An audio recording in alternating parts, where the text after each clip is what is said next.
After studying this module, you shall be able to know about projective techniques as a measure of personality assessment, learn about various types of projective techniques, identify the nature of projective techniques, evaluate projective techniques with respect to some unique features, analyze the applications of projective techniques in clinical and marketing fields. Introduction to projective techniques. Projective technique is a term coined by Lawrence Frank in 1939. A projective test is a personality test designed to let a person respond to ambiguous stimuli, presumably revealing hidden emotions and internal conflicts. Projective tests have their origin in psychoanalytic psychology, which argues that humans have conscious and unconscious attitudes and motivations that are beyond or hidden from conscious awareness. Projective techniques thus are tools of approaches used for research purposes that are designed to access thoughts, feelings or needs that are not easily accessible to research participants and or to the researcher. The technique uses ambiguous stimuli that seek to explore the realm of unconscious. In a manner, these techniques allow the participants to express their hidden desires and views by projection, attributing these views to other people. In this way, unacceptable ideas can be expressed. Projective techniques therefore offer a structure for participants that makes it easier for them to access thoughts and emotion that are difficult to verbalize or difficult to express publicly. They can be invaluable in certain research questions, especially when we need to get beneath the top of mind or rational data. The traditional assumption regarding projective techniques has been that the individual's response to the ambiguous stimuli presented to her or him reflects significant and relatively enduring personality attributes. This is broadly known as the projective hypothesis. Projective techniques are used as a method for assessment of psychological attributes like personality, emotions, etc., and the interpretation of responses to the test materials has been largely influenced by psychoanalytic theory. The early roots of projective tests trace back to social motivations that have promoted the need for development of philosophical ideas and scientific theories. Three important figures in this development are Francis Galton and James McKean Cattell, by Butcher in 2010. The decade of 1960s saw a great increase in the use of such techniques due to the increase in the popularity and influence of psychoanalytic theories. Their continued popularity, despite the criticism of lack of scientific evidence to support them, has been popularly referred to as the projective paradox. The stimuli used in the projective techniques are relatively unstructured materials such as ink blots and tasks that a person is asked to describe, tell a story, complete or respond to it in some other manner. The available literature on projective techniques is vast, running over 6,000 references on a single instrument. Many projective techniques are directly borrowed from clinical psychology practice and are embedded in particular theoretical approaches. They are also useful to commercial researchers in their usefulness in developing, understanding and answering the research question. They can generate additional layers of data that are difficult or impossible to access through conventional discursive means. Nature of projective techniques. Projective methods originated within a clinical setting and have remained predominantly a tool for the clinician. They were born in the spirit of rebellion against the normative data and through the attempts by personality researchers to break down the study of personality into the study of specific traits of varying strengths. In contrast to the more direct personality inventories and rating scales, projective techniques are usually less obvious in intent, indirect and ambiguous, and therefore presumably less prone to faking and response sets. Projective techniques are subjective in nature to the extent that their interpretations may differ across examiners, which may be a reflection of the theoretical orientation, favorite hypothesis and personal idiosyncrasies of the examiner. The interpretation of projective techniques requires the examiner to be highly trained and skilled in order to eliminate subjective bias as much as possible. Types of projective techniques and other methods. Association techniques. Various projective techniques have been devised to detect less obvious motives, conflicts, problems and other covert interpersonal characteristics. Of these, word association and ink blot techniques uses stimuli like words and ink blots for the purpose of tapping the unconscious, motives, feelings and emotion. Word associations. Francis Galton in 1879 introduced the method of word association, which was first applied clinically by Carl Jung in 1910 to detect neurotic conflicts. In this method, a series of words is read aloud to a person who has been instructed to respond to each word with the first word that comes to mind. Clinical applications of this method involve mixing selected emotional loaded word or words of special significance to the person within a set of neutral words. In addition to significant associations, the delays in responding, the degree to which certain words are emotionally arousing, may be determined by measuring skin conductance, muscle tension, respiration rate, blood pressure, pulse rate, voice tremor, or other physiological reactions to the stimulus words. Many clinical psychologists prefer to construct their own word list, but standardized lists are available. An example is the Kent-Rosenoff free association test, a standard list of 100 words in association to them given by 1,000 adults. The Kent-Rosenoff, which was published originally in 1910, is one of the oldest psychological tests in use. Ink blot test. Spill some ink in the center of a blank white sheet of paper and fold it over. Allow to dry. There you have the recipe of an ink blot. Ink blots are not only used by assessment professionals as projective stimuli, they are very much associated with the psychology itself in the public eye. Rorschach ink blot test. The Rorschach consists of 10 bilaterally symmetrical, that is, mirror imaged if folded in half, ink blots printed on separate cards. 5 ink blots are achromatic, meaning without color or black and white. 2 ink blots are black, white and red. The remaining 3 ink blots are multicolored. The test comes with the cards only. There is no test manual or any administration, scoring or interpretation instructions. There is no rationale for why some of the ink blots are achromatic and others are chromatic with color. Unlike most psychological test kits, which today are published complete with test manual and optional, upgradable carrying case, this test contains 10 cards packaged in a cardboard box. That's it. To fill the need for a test manual and instructions for administration, scoring and interpretation, a number of manuals and handbooks set worth a variety of methods such as Arnov and Rezanoff in 1976, 1983, Beck in 1944, 1945, 1952, 1960, Exner in 1974, 1978, 1986, Exner and Wiener in 1982, Cloffer and Davidson in 1962, Lerner in 1991, 1996A, 1996B, Petrowski in 1957. The system most widely used is the comprehensive system devised by Exner, which is used for the scoring of the test. Ink blot cards are initially presented to the test taker one at a time in numbered order from 1 to 10. The test taker is instructed to tell what is on each of the cards with a question such as, what might this be? Test takers have a great deal of freedom with the Rorschach, such as turning the card is permitted. After the entire set of cards has been administered once, the second administration, referred to as the inquiry, is conducted. During the inquiry, the examiner attempts to determine what features of the ink blot played a major role in formulating the test taker's perception of an image.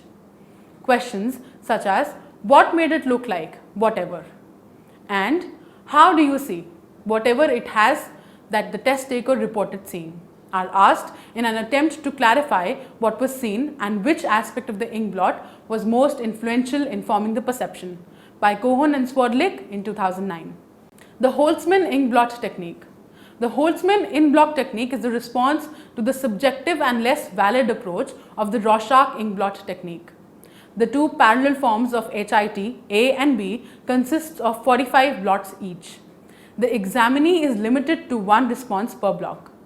The hit can be scored on the 22 response categories developed by computer analysis of hundreds of test protocols. The percentile norms for these 22 scores are based on 8 groups of people, normal and pathological, and ranging in age from 5 years to adulthood. The validity of projective tests in general for helping to make decisions about people has not been adequately demonstrated in this test, but Despite its limitation, it is one of the few instruments in this category that come even close to meeting the psychometric standards of a good test by Aiken in 1997. Construction techniques. Construction techniques employ the use of pictures or other materials about which the respondent is asked to construct a story. These tests are less structured than word association and incomplete sentences, but more structured than inkblot techniques. Thematic apperception test. The TAT was originally designed as an aid to eliciting fantasy material from patients in psychoanalysis by Morgan and Murray in 1935. The stimulus material consists of 31 cards, one of which is blank. The 30 picture cards, all black and white, contain a variety of scenes designed to present the test taker with certain classical human situation by Murray in 1943. Some of the picture contains a lone individual. Some contain a group of people and some contain no people. Some of the pictures appear to be as real as a photo. Others are surrealistic drawings. Test takers are introduced to the examination with the cover story that it is a test of imagination in which it is their task to tell what events led up to the scene in the picture, what is happening at that moment and what the outcome will be. The test takers are also asked to describe what the people depicted in the cards are thinking and feeling. If the blank card is administered, examinees are instructed to imagine that there is a picture on the card and then proceed to tell a story about it. In the TAT manual, Murray in 1943 advised examiners to attempt to find out the source of the examinee's story. It is noteworthy that the noun apperception is derived from the verb apperceive, which may be defined as to perceive in terms of past perceptions. The source of a story could be a personal experience, a dream, an imagined event, a book, an episode of Tom and Jerry, really almost anything. A number of systems for interpreting TAT data exist. For example, Thompson in 1986, Weston et al. In 1988. In general, the guiding principle in interpreting TAT stories is that the test taker is identifying with someone, the protagonist, in the story, and that the needs, environmental demands and conflicts of the protagonist in the story are in some way related to the concerns, hopes, fears or desires of the examinee by Cohen and Swerdlick in 2009. Modification and other apperception test. The TAT has been used with a range of ethnic and chronological age groups, and various modifications have been constructed for black children and older adults. The test modified for the blacks was published as the Thompson modification of the TAT. Two other special versions of TAT are the senior apperception technique and the children's apperception technique by Aiken in 1997. Some other apperception techniques are gerontological apperception tests, Walk and Walk in 1971, which is similar to the senior apperception technique. The Michigan picture test, which is one of the best picture story tests for older children aged from 18 to 24 years old and is known to be better than the children apperception test with respect to design, reliability, validity and standardization. The majority of apperception tests employ pictures of people or animals as stimuli, but one, the hand test, is composed of pictures of hands, and another, the auditory apperception test, which consists of auditory stimuli. Nearly all apperception tests call for an open-ended response, but one, the Iowa picture interpretation, has a multiple choice format. Completion techniques. Sentence completion. Sentence completion techniques was first introduced by Payne in 1928, which involved asking a person to complete specially prepared incomplete sentences. A variety of sentence fragments or stems related to possible areas of emotional arousal and conflict can be constructed. The following stems are illustrated. My greatest fear. The thing that bothers me most is. It is assumed that the respondent's wishes, desires, fears and attitudes are reflected in the way she or he completes the sentences, although they are less ambiguous than many other projective techniques. Sentence completions are regarded as one of the most valid of all projective techniques for diagnostic and research purposes. One of the sentence completion tests is the Rotter incomplete sentence blank, which includes 40 sentences fragments on each of the three forms of Rotter blank, high school, college and adult, are scored in three categories: conflict or unhealthy responses, neutral responses and positive or healthy responses. Some of the examples are the activity completion technique, the geriatric sentence completion form, and the Bloom sentence completion survey by Aiken in 1997. Rosenberg picture frustration study. Another projective device that uses verbal stimuli to tap an individual's unconscious processes is Rosenberg's picture frustration study in 1978. Each of the three forms, child, adolescent and adult, of this instrument consists of 24 cartoons. Each cartoon depicts an individual in a frustrating situation. The examinees are asked to indicate by writing in the balloon over the frustrated person's head a verbal response that might have been made by this anonymous person. Responses are scored according to the direction of aggression and the type of aggression expresses: extra-aggression, outwardly; intra-aggression, inwardly; or immigration, avoidance or non-expression of aggression. Expressive techniques. These projective techniques use drawings as a mean of expression of inner feelings, desires and perceptions. Projective drawings. Projective techniques also employ the use of non-verbal materials such as clay paints, building material and colored chips. The most widely known for the construction techniques are the draw a person test, Machover in 1971, and the house tree perception technique. On the draw a person test, an examinee's drawing of people of the same and the opposite sex are interpreted in terms of the placement of various features of the drawing: sex, quality, position, clothing and so forth. Particular aspects of the drawing are considered to be indicative of certain personality characteristics of psychopathological conditions. Large eyelashes on the person in the drawing are said to indicate hysteria. Many clothing details suggest neurosis, and dark, heavy shading suggests strong aggressive impulses. These generalizations were reportedly based on clinical experience and have psychoanalytic basis, but they have failed to hold up under close scrutiny by Aiken in 1997. The house tree person test is a projective test that uses freehand drawing of a house, tree and a person by Buck in 1948-1981. The examinee is given almost complete freedom to sketching the three objects. Separate pencil and crayon drawing are requested. The HTP rests upon the three general assumptions. The house drawing mirrors the examinee's home life and intra-familial relationship. The tree drawing reflects the manner in which the examinee experiences the environment, and the person drawing echoes the examiner's interpersonal relationships. The house tree person test has much the same lineage as the draw a person test by Gregory in 2006. Choice ordering techniques. Choice or ordering techniques require the respondents to choose from a number of alternative items or arrangements that fits some specified criterion, such as meaningfulness, relevance or attractiveness. In some cases, such as multiple choice versions of the Rorschach by Harrower and Steiner in 1945 and the TAT by Goodstein in 1954. The subject is required to select from a number of hypothetical responses, the one that seems most appropriate to him.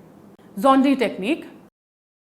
The best known of the choice or ordering techniques is the Zondi technique. The Zondi technique was devised in the late 1930s by Zondi, a Hungarian psychiatrist, in 1947 and made popular in the United States through the efforts of Susan Derry in 1949. The test material consists of 48 photographs of individual drawn from 8 psychiatric diagnosis criteria. A rather complex and lengthy administration procedure elicits from the subject expression of preference for the different photographs. The test is based on the assumption that a person can be described in terms of 8 need systems, presumably reflected in the photographs, with the subject's selection and rejections indicating the degree of strength or tension in each. Although the test enjoyed considerable popularity in clinical settings during the 1950s, more recently there has been less evidence of application. Despite some positive features such as the recommendation of repeated administrations and a highly objective scoring system, the theoretically rationale of the test has appeared to be anything but compelling to most American psychologists. Attempts at empirical verification of the test seems to be overwhelmingly negative. By Brosselman and Klopfer in 1953. The recent volume by Zondi, Moser and Webb in 1959 provides a strongly Parthian description of the technique and its rationale. Picture arrangement test. A most recent example of an ordering technique is the Tompkins-Horn picture arrangement test.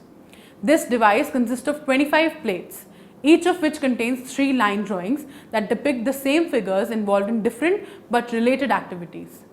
The subject is asked to indicate the order in which these activities took place and to provide a sentence indicating what is going on in the picture.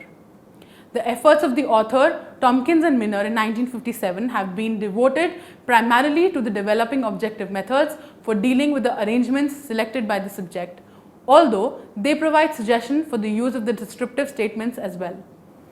This test is unique in its consideration for interpretation of only those responses that are relatively rare in occurrence. Rare response patterns from a subject provide a basis for estimating certain tendencies such as hypochondriasis or avoidance of people and for distinguishing normal from abnormal subjects. The existence of a highly objective scoring procedure coupled with the demonstration of certain distinct differences in the performances of normal and distributed subjects identifies this instrument as possessing objective and normative properties that are not encountered anywhere else in the domain of projective techniques. On the other hand, the data collected are sharply delimited, and the process of demonstrating that the test is sensitive or useful has only begun. Application of projective techniques in clinical settings.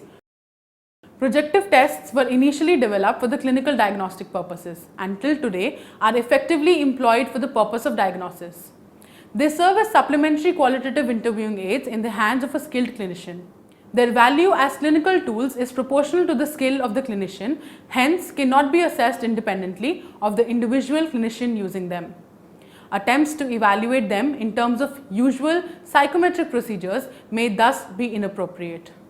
The nature of clinical judgment through which projective and interviewing data may be used in reaching a decision about individual clients is receiving increasing attention from psychologists. In fact, about 49% of directors of clinical psychology graduate programs and 65% of the directors of clinical internships believe that formal training in projectives is important irrespective of them being known as the CASI test by many statisticians, as they have proven to be of huge help in the clinical diagnosis field.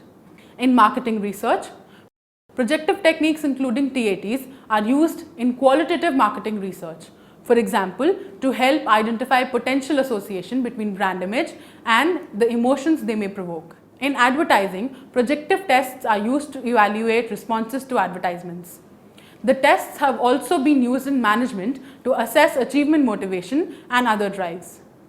In sociology, to assess the adoption of innovation, and in anthropology to study cultural meaning. The application of responses is different in these disciplines than in psychology, because the responses of multiple respondents are grouped together for the analysis by the organization commissioning the research rather than the interpreting the meaning of the responses given by a single subject. Summary: the projective technique is based on the projective hypothesis, which assumes that the responses of an individual to ambiguous stimuli reflect their significant and relatively enduring personality attributes. Unlike direct personality inventories and rating scales, projective tests are less susceptible to faking and response sets. The evaluation of performance on projective tests may differ across examiners, which may be a reflection of the theoretical orientation, favorite hypothesis, and personal idiosyncrasies of the examiner. There are various types of projective techniques like word association and construction techniques, Rosenberg picture frustration study, ink blot tests, Rorschach ink blot test, thematic apperception test. Although, due to the use of pictures and other visual or auditory stimuli, projective techniques can be administered on children, illiterates, and old people who may lack adequate verbal expression. They are problematic in terms of normative data, which may be lacking and inadequate. The reliability and validity has also been held under a close scrutiny. Interscorer reliability yields higher coefficients than internal consistency and retest reliability. Certain methodological deficiency may produce false evidence of validity, like contamination of either criterion or test data. Projective techniques can be used in clinical settings for diagnostic purposes and may serve as a source of supplementary information. In market research, projective techniques may be used to identify potential association between brand images and emotions they may provoke.